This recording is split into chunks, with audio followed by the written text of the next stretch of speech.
In the beginning, there was only light, and within it 1,000 reflections of perfection. Among those celestial mirrors of glory, one shone brighter than all, a being of unparalleled brilliance, wisdom, and music. But even in heaven, beauty can curdle, and pride can seed a storm. This is a story of Lucifer, the morning star, and the celestial conflict that split eternity. Before time wore skin, before the earth took form, the heavens resounded with harmony. Among the myriad of angels, one bore the name Helo ben Shakar, son of the morning. He would later be known by the Latinized name Lucifer. According to Ezekiel 28 verses 12 to 17, Lucifer was created as a guardian cherub, perfect in beauty, adorned with every precious stone, sapphire, emerald, diamond, and gold. His pipes and timbrels were embedded within him. Some traditions say he was music itself. He walked on the holy mount of God amidst fiery stones. No angel was ever crafted with such artistry. He was not merely decorative. Lucifer had dominion. His role was cosmic. Some theologians suggest he oversaw worship, order, perhaps even a realm beyond human comprehension, an angelic prince among the stars. So why would such splendor rot? Your heart became proud on account of your beauty, Ezekiel whispers. And in Isaiah 14 verses 13 to 14, the indictment is clear. I will ascend to heaven. I will raise my throne above the stars of God.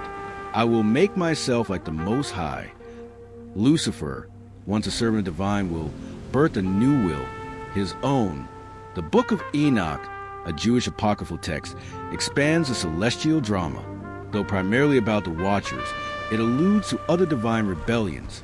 Lucifer, or Samayaza, in some syncretic interpretations, wasn't alone. 1/3 of the angels followed him, Revelation 12 verse 4. Perhaps they did not all agree with him, but they chose to believe in choice itself, in freedom over obedience. Some Gnostic and Islamic perspectives provide further hues. In Islam, Iblis, often associated with Lucifer, refuses to bow to Adam, arguing that fire is nobler than clay, Quran 7:12. Pride, again.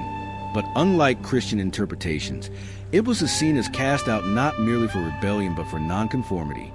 Who stood against the most beautiful being ever made? Michael, whose name means who is like God, becomes heaven's sword. In Revelation 12 verses 7 to 9, it is Michael and his angels who wage war against the dragon, Lucifer, and his host. Michael was not the most beautiful, nor the wisest, but he was loyal. The archangel did not rise from pride, but from submission to divine will. If Lucifer embodied potential unleashed, Michael stood for restraint and order. The battle raged, not of swords but of wills. The first spiritual civil war, a war of governance, hierarchy, and essence. How art thou fallen from heaven, O Lucifer, son of the morning? Isaiah 14 verse 12. The fall was not just expulsion, it was stripping. Lucifer's name became Satan, the adversary.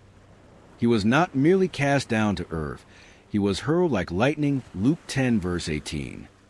His glory was turned into terror. But who cast him out? The text is layered. Revelation says Michael led the battle. Ezekiel says Lucifer was expelled by God. I drove you in disgrace from the mount of God. Some mystics say Lucifer fell by his own weight, that God's throne did not even rise. Was it Michael's sword or God's silence that defeated him? And here lies the abyss of speculation. Where was God during this revolt? The omnipotent one, from whom nothing is hidden. Some theologians argue God allowed the war as a test, not of his power, but of loyalty. Others suggest it was a cosmic act of justice. Lucifer had to be judged by his peers, not merely extinguished. And some, more controversially, whisper that God withdrew, that he let the cosmos confront choice for the first time, that he let his creation discover what freedom truly meant. Lucifer did not fall into oblivion. He fell into dominion. If heaven was the realm of order, earth became the laboratory of disobedience. Some say Lucifer landed in the second heaven. Others say he was banished to earth and eventually hell, which, contrary to pop imagery, he did not rule, but occupied in exile. Woe to the inhabitants of the earth and the sea. For the devil has come down to you, having great wrath, Revelation 12 verse 12. Hell, according to Paradise Lost, was created for him, a burning kingdom shaped by God's justice but filled with Lucifer's own logic. He said, "Better to reign in hell than serve in heaven." In that defiant creed, he created the first ideology, self-rule. The Zohar, a Jewish mystical text, proposes that Lucifer's fall created a rift, a spiritual tension that vibrates through creation itself, a constant tug between light and shadow. Lucifer, then, is not merely a personified evil, but a force, a whisper behind every arrogant thought, every hunger for divinity. Lucifer did not arrive alone. With him came the third of heaven's stars, the fallen host. Their names scatter across ancient texts: Azazel, Belial, Leviathan. The Book of Enoch expands their lore. Some mated with humans, spawning in the Nephilim, giants and monsters of old. Others corrupted knowledge, warcraft, enchantments, cosmetics, and vanity. They became principalities and powers, as Paul wrote in Ephesians 6 verse 12, spiritual forces of evil in the heavenly realms. Some rule empires, others whisper into dreams. But even here, interpretations fracture. In Gnosticism, Lucifer is not always a villain. He's sometimes a liberator, the one who gave knowledge, gnosis, to humankind. In Islam, Iblis is tragic, not evil for evil's sake, but too proud to obey.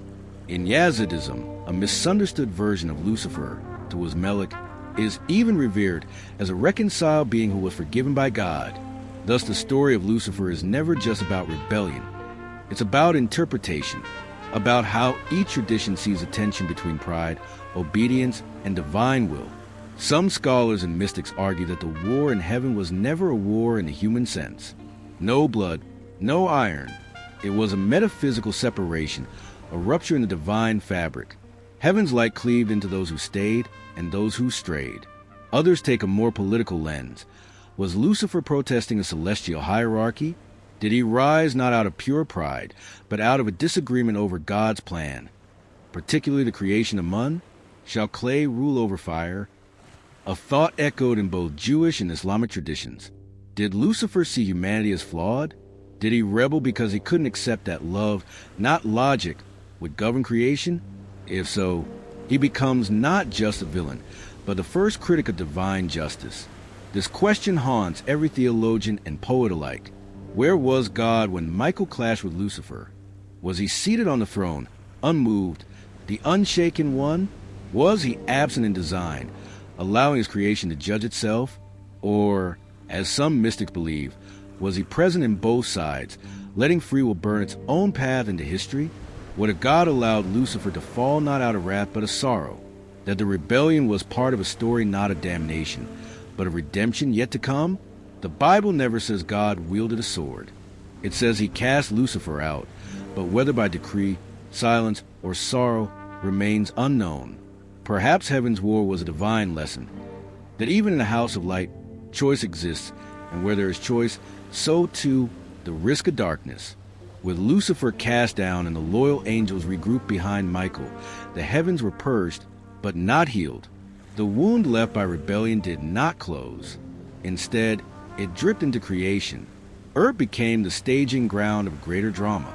Humanity was shaped from dust, kissed with divine breath, a being not of pure light nor fire, but a choice. And Lucifer, now Satan, made earth his arena. Now the serpent was more cunning than any beast. Genesis 3 verse 1. He slithered not with fangs but with philosophy. He introduced the very doubt that felled him. Did God really say? With that, the first humans fell, not by force, but by invitation. The cycle repeated. Lucifer's rebellion didn't end in heaven. It mutated. It now wore flesh. As humanity spread, so did the virus of pride. Kingdoms rose, often echoing Lucifer's own will, dominion without God. From Babel's tower to Caesar's throne, mimicked heaven's first insurgent, trying to ascend on their own terms. Lucifer, now called Satan, wasn't omnipresent, but his ideology was. The book of Job gives us a chilling insight. He still had access to the divine court, still dialogued with God, from roaming throughout the earth, going back and forth on it. Job 1 verse 7. He accuses, he tempts, he sifts, and yet In every test, God allows. Why? Some say it's part of an unspoken wager. Others say it's a divine gamble, that free beings must choose loyalty for it to mean anything at all. While theologians debate Lucifer's motivations, the effects are clear. The universe split into two currents. One follows obedience, often blind, sometimes sacrificial. The other exalts self, clever and creative, but untethered. Michael remained the champion of the first, rarely seen, but invoked in battles that required divine intervention. In Jude 1 verse 9, we see him still at work, disputing with Satan over the body of Moses, a strange, cryptic encounter that hints at spiritual jurisdictions and sacred boundaries. Lucifer, on the other hand, adapted. He morphed from morning star to dragon, tempter, prince of this world, accuser, and beast. He no longer seeks to ascend. He seeks to drag, not up, but down, and not alone. In Revelation, the vision spirals toward an end. A beast rises. A false prophet deceives nations. And behind it all, Satan returns for one last rebellion, gathering nations, deceiving the world, even confronting the Lamb. But this is not just future prophecy. It's present psychology. Every act of defiance, every system that exalts itself, every ideology that enthrones men above all, bears Lucifer's fingerprints. And Michael, he is not absent. He rises again in Revelation 12, warring once more, not against a misguided brother, but against a dragon whose wrath has matured. The final clash looms, not just over dominion of earth, but over the definition of loyalty, love, and justice. The original question returns, heavier than before. Where was God during the war between Lucifer and the angels? Where is God now, as the world struggled between light and shadow? Some say he stands above, detached and sovereign. Others believe he entered the stage, in flesh, as Christ, to show what obedience truly looks like, not submission through force, but love and pain, that the war in heaven found its mirror on the cross, that Lucifer's greatest weapon, pride, was undone not by Michael's sword, but by Christ's surrender. So, where was God during the fight? Maybe the better question is, where is he now? And so the war that began not with swords, but with a thought, prepares to end, not in fire, but in judgment. The ancient dragon, the deceiver of nations, will rise one final time. Revelation tells of his end. Chained, unmasked, cast not to earth, but to the lake of fire, a second death, eternal and inescapable. And the devil who deceived them was thrown into the lake of burning sulfur. Revelation 20 verse 10. But let us not read this as triumph alone. There is no joy in this ending, only gravity. For the brightest star ever made, who once danced on coals of divine fire, will vanish forever, not because he could not be forgiven, but because he would not kneel. The universe will not applaud. It will weep, and then it will heal, because what Lucifer tore apart in pride, the Creator restores in love, not through domination, but through the quiet, long-suffering justice that lets light return to the broken places.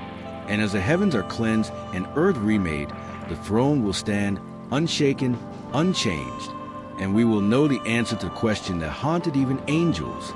Where was God during the war? He was in the silence between lightning and thunder. He was in the choice not to destroy, but to wait. He was in Michael's courage and in Christ's wounds. He was in every loyal heart that still believed, even in darkness. And maybe, just maybe, he was standing at the edge of eternity, with tears in his eyes, as his most beautiful creation fell. One final time, the story ends not in fire, but in light,